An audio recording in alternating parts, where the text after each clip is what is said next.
जी अस्सलाम वालेकुम फ्रेंड्स। मैं उम्मीद करता हूँ आप सब खैर वाफियत से होंगे। तो आज की हमारी वीडियो का मकसद ये है कि मैं आपको अपना छोटा सा तारुफ करवा दूँ। मेरा नाम मोहम्मद वक़ार है और आपको हमारे इस चैनल से एक इंटरटेनमेंट के साथ साथ एजुकेशनल वीडियोज भी मिलती रहेंगी। तो इंशाल्लाह जल्द ही हम एक कंप्लीट कोर्स शुरू करने लगे हैं, जो कि एक कोर्स होगा इंग्लिश लैंग्वेज के बारे में।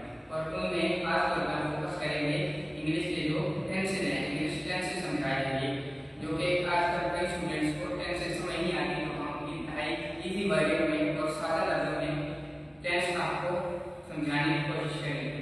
तो आप लोगों से ये रिक्वेस्ट है कि कहानी हमारा जो चैनल है इसको फॉलो जरूर करें और ज़्यादा से ज़्यादा फ्रेंड्स के साथ शेयर करें, ताकि हमें भी इंकरेजमेंट मिले और आपको भी फायदा हो। मिलते हैं नेक्स्ट वीडियो में एक अच्छी वीडियो के साथ, जो कि इंग्लिश टेंसेज के बारे में होगी। उसमें आपसे डिस्कशन की होगी करेंगे और बाकी